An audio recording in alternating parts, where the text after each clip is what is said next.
You think you know everything about Fargo. William H. Macy threatened to shoot the Coen Brothers' dog to get his role. Frances McDormand's pregnancy suit exploded on set. The iconic opening scene was filmed without any of the directors or crew present. And Peter Stormare almost hit McDormand with a log during the wood chipper scene. Here are 15 weird and surprising facts about Fargo. Fact 1. William H. Macy originally auditioned for a small role as a state trooper in Fargo, but when the Coen brothers asked him to read for Jerry Lundegaard, something clicked. Macy instantly knew he was born to play that role. He auditioned twice, and both times the Coens told him, "That's real good, we'll let you know," but they never called. Then Macy found out the brothers were holding more auditions in New York. He didn't wait for an invitation. He flew to New York, crashed the audition, and walked right up to the Coens. He told them, "I'm afraid you're going to screw up your movie and cast someone else in this role." Then he looked at Ethan and said, "I'll shoot your dog if you don't give me this role." Here's the thing. Ethan had just gotten a dog, so the threat was perfectly timed, even though it was a joke. The Coens laughed, and luckily for Macy, they got it. A few weeks later, Macy got the call. He'd landed the role. He was so ecstatic that he ran outside his Vermont cabin screaming. Macy knew this was the role of his career, and he was right. He earned an Oscar nomination for Best Supporting Actor. Fact 2. The opening credits of Fargo feature one of the most hauntingly beautiful shots in cinema history. A car pulling a trailer through a blinding snowstorm, disappearing into a white void. It sets the tone for the entire movie. But here's the crazy part. Neither Joel Coen, Ethan Coen, nor legendary cinematographer Roger Deakins were actually there when it was filmed. Production was locked into shooting an office scene on the 16th floor of a high-rise building when the first major snowstorm finally hit Minneapolis. They'd been waiting weeks for snow. Minnesota was experiencing one of its warmest winters on record, and they couldn't afford to miss it. So Deakins sent his assistant out to shoot the opening sequence with the transport crew. Before the snowstorm hit, Deakins had already scouted the locations and marked every single camera position with stakes in the ground. He knew exactly what lens to use and where each shot would be. So when the snow finally came, his assistant just followed the plan. The result? One of the most iconic opening sequences in film history, shot by a skeleton crew while the directors were stuck inside a building. That's movie magic. Fact 3. Burnt umbers here. Yeah, okay, well, sit down then. Here's a funny fact. Only one scene in Fargo actually takes place in Fargo, North Dakota. The opening scene where Jerry meets Carl and Geyer at a bar. The rest of the movie is set in Brainerd, Minnesota, and the Twin Cities area. So why is the movie called Fargo instead of Brainerd? Joel Coen explained it perfectly. Fargo seemed like a more evocative title than Brainerd, no deeper meaning. They just thought Fargo sounded cooler. And honestly, they were right. Fargo sounds cold, desolate, and mysterious. Brainerd sounds like a town where you'd buy fishing bait and stop for breakfast. The Coen brothers admitted they considered naming the film Brainerd since that's where most of the action happens. But in the end, they went with Fargo purely because of how it sounds. Fact 4. The wood chipper scene is one of the most memorable moments in Fargo, but the Coen brothers had no idea how to actually operate a wood chipper. According to Peter Stormare, who played the silent killer Geyer Grimsrud, the script originally told him to shove Steve Buscemi's foot into the chipper with his bare hand. Stormare, who grew up in rural Sweden, immediately saw the problem. "I'm a country boy," Stormare told them. "You always use some wood so you don't get your hand down there." He explained that anyone who's actually used a wood chipper knows you need a push stick to avoid losing your fingers. Stormare had another idea. "If I use some firewood, then I can use it as a weapon when the cop shows up. Throw it at her." The Coens weren't sure about it at first, but they let him try it, and it worked perfectly in one take. Stormare threw the log at Frances McDormand and almost hit her, but the shot was so good that they kept it in the movie. It made the scene even funnier. Geyer desperately throwing firewood at a cop with a drawn gun. That improvisation is pure Coen Brothers chaos. Fact 5.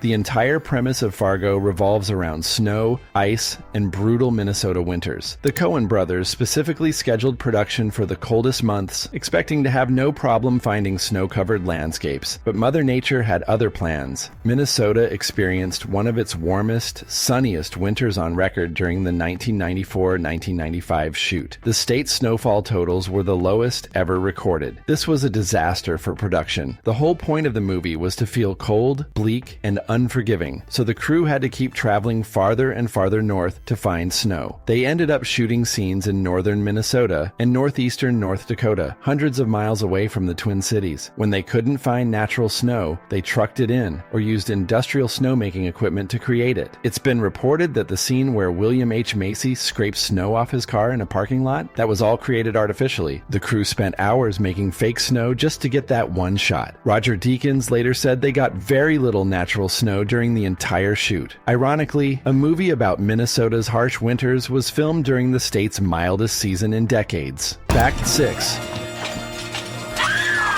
Fargo opens with a bold claim. This is a true story. The events depicted in this film took place in Minnesota in 1987. At the request of the survivors, the names have been changed. Out of respect for the dead, the rest has been told exactly as it occurred. None of that is true. The Coens made the whole thing up. But here's the wild part. They lied to their entire cast and crew. For the first 3 weeks of production, everyone on set believed they were making a true crime thriller based on real events. The actors, the crew, everyone thought this actually happened. Then, 3 weeks in, the Coen Brothers finally admitted it was completely fictional. The whole true story thing was a prank, a way to give the movie a sense of authenticity and urgency. Ethan Coen later explained, "We wanted to make a movie just in the genre of a true story movie. You don't have to have a true story to make a true story movie." The Coens wanted audiences to believe it was real so they'd accept the stranger elements of the plot, and it worked. To this day, people still ask if Fargo is based on a true story. It's not. Fact 7. There's nothing we can... But I'll talk to my boss. One of the most memorable aspects of William H. Macy's performance as Jerry Lundegaard is his nervous, halting, stuttering speech pattern. Yeah, but it's not a whole pay in advance deal. It's so natural and authentic that most people assume Macy improvised all those nervous tics, but he didn't. Every single stutter and pause was rigorously scripted by the Coen brothers. The Coens write with incredible precision. They script every verbal stumble, every hesitation, every uncomfortable silence. Actors don't usually like being told exactly how to deliver dialogue. Most directors give them room to interpret, but the Coens are different. They know exactly how they want every line to sound, and actors trust their vision enough to follow it. Ethan Coen later admitted, "I don't think either of us realized what a tough acting challenge we were handing Macy with this part. Jerry's a fascinating mix of the completely ingenuous and the utterly deceitful. Macy had to play a character who's constantly lying but somehow still seems pathetic and sympathetic, and he nailed it. The scripted stuttering made Jerry feel real, uncomfortable, and tragically human." Fact 8. Time to shove off. Before filming began, director Joel Coen asked Frances McDormand and John Carroll Lynch, who played Marge and her husband Norm, to create a complete backstory for their characters. The Coens wanted the couple to feel authentic and lived in, so they told the actors to figure out how Marge and Norm met and fell in love. Here's the backstory they came up with. Marge and Norm both worked on the police force together. They fell in love on the job. When they got married, they realized one of them would have to quit. It wouldn't make sense for them both to keep working as cops. Since Marge was the better officer, Norm stepped back and took up painting as a hobby. That's why he's so excited about his painting getting selected for a 3-cent stamp. None of this backstory is in the movie, but it deeply informed the performances. You can feel the warmth and mutual respect between Marge and Norm in every scene. They're one of the healthiest, most supportive marriages ever depicted on film. And it all came from McDormand and Lynch sitting down and figuring out who these people really were. That's great character work. Fact 9. Fargo was made on a relatively modest budget of $7 million. After the expensive, ambitious production of The Hudsucker Proxy, the Coen brothers wanted to return to smaller, more intimate filmmaking. They kept the crew lean, shot on location in Minnesota, and focused on character-driven storytelling instead of elaborate set pieces. And it paid off. Fargo grossed $24.6 million domestically, and an additional $36 million internationally, for a worldwide total of $60.6 million.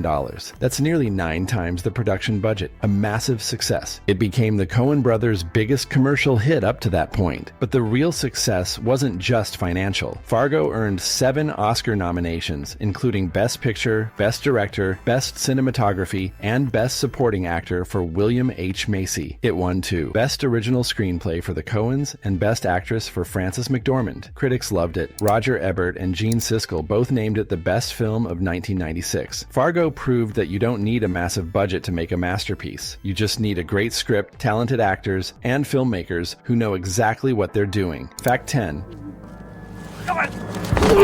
In the mid-1990s, the Coen Brothers were deep into writing The Big Lebowski. They got about 40 pages into the script and hit a massive creative wall. They couldn't figure out where the story was going. So instead of forcing it, they did what they often do when they get stuck. They stepped away and made another movie. That movie was Fargo. The Coens had written an early draft years earlier, so they dusted it off, refined the script, and went into production. Making Fargo broke their writer's block. After finishing it, they went back to The Big Lebowski with fresh eyes and completed the script. According to Ethan Coen, this is a normal part of their writing process. We often encounter a problem at a certain stage, we pass to another project, then we come back to the first script. That way we've already accumulated pieces for several future movies. It's creative problem solving at its finest. So The Big Lebowski owes its existence to Fargo, and Fargo might not have been made when it was without The Big Lebowski getting stuck. It's one of the great accidents of cinema history. Fact 11.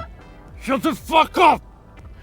In Fargo, Steve Buscemi plays Carl Showalter, the chatty, loudmouthed kidnapper who never shuts up. Peter Stormare plays Geir Grimsrud, the silent, brooding killer who barely speaks. But off-camera, their personalities were completely reversed. Stormare explained in interviews that Buscemi is extremely quiet between takes. Steve Buscemi, in between takes, becomes like a clam. It's hard to get a word out of him. It's very funny. I think that's why they casted us in some way, because he's actually not a big talker in between takes, but I am. So the guy who plays the silent psychopath is actually the chatty one, and the guy who plays the motor-mouth criminal is actually quiet and reserved. It's the perfect Coen Brothers irony, casting actors against their natural tendencies. Stormare also mentioned that Buscemi saved him from a speeding ticket during production. After filming the scene where they kill the state trooper, Stormare and Buscemi got pulled over in real life. Buscemi, the smooth talker, managed to charm the cop and get them out of it. Even though he's quiet on set, Buscemi knows how to turn it on when he needs to. Fact 12. Okay, Frances McDormand wasn't actually pregnant during Fargo. She wore a prosthetic pregnancy suit to play Marge Gunderson. The belly was filled with birdseed to match the weight of a real baby bump, and the breasts were made of silicone. McDormand said the weight made her move naturally, like a pregnant woman, without having to deliberately act pregnant. It just happened. But here's where things went wrong. One night during filming, McDormand accidentally left her pregnancy suit in her cold trailer overnight. Minnesota winters are brutal, and the trailer wasn't heated. By the next morning, the silicone breasts had frozen solid, and when the crew tried to thaw them out, one of the breasts popped. Sources mention that the crew had to scramble to fix the suit before filming could continue. McDormand took it all in stride. She was a total pro about it. But imagine showing up to set and discovering your fake breast exploded because of the cold. That's the kind of chaos that makes a movie set memorable. Despite the wardrobe malfunction, McDormand delivered one of the greatest performances in cinema history and won the Oscar for Best Actress. Fact 13.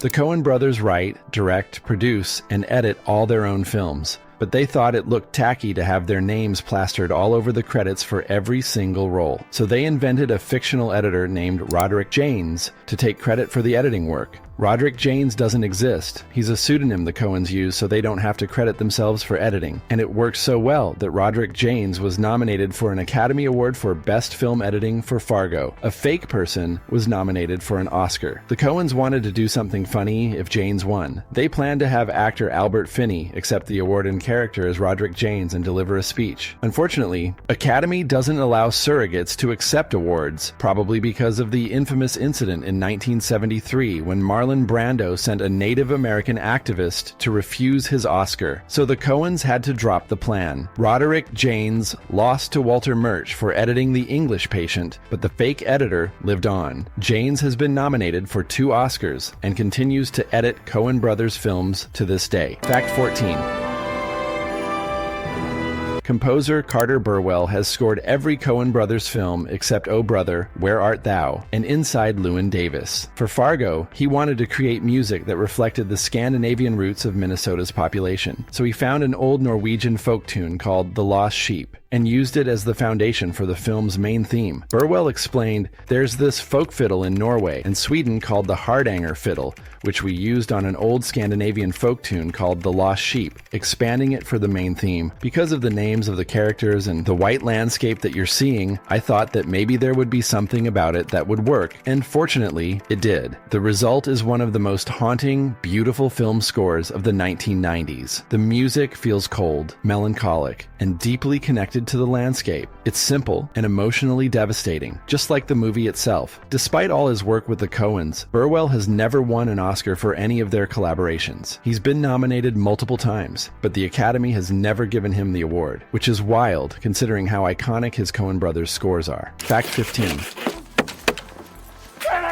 The Coen brothers wanted Fargo to feel bland, ordinary, and unremarkable visually. They deliberately avoided shooting in locations that were too interesting or distinctive. Roger Deakins, the cinematographer, said they scouted some locations and rejected them specifically because they were too interesting. They wanted the feel of bland middle America. The whole point was to juxtapose the horrific violence of the story against the boring, everyday normalcy of suburban Minnesota life. The more ordinary the setting, the more shocking the bloodshed becomes, so they shot in generic parking lots, plain office buildings, and featureless highways. Deakins also mentioned that they used very simple static camera work for most of the film. No flashy moves, no showy tracking shots, just clean, composed frames. He said, "A lot of times filmmakers get too involved in showing off with the camera, but it's really about characters and performance and atmosphere. That restraint is what makes Fargo so powerful. The violence feels real because the world feels real. And the world feels real because the Coens deliberately made it look as boring as possible." It's genius filmmaking disguised as simplicity. From exploding pregnancy suits to fake editors winning Oscar nominations, Fargo was a wild ride from start to finish. The Coens created a masterpiece by embracing simplicity,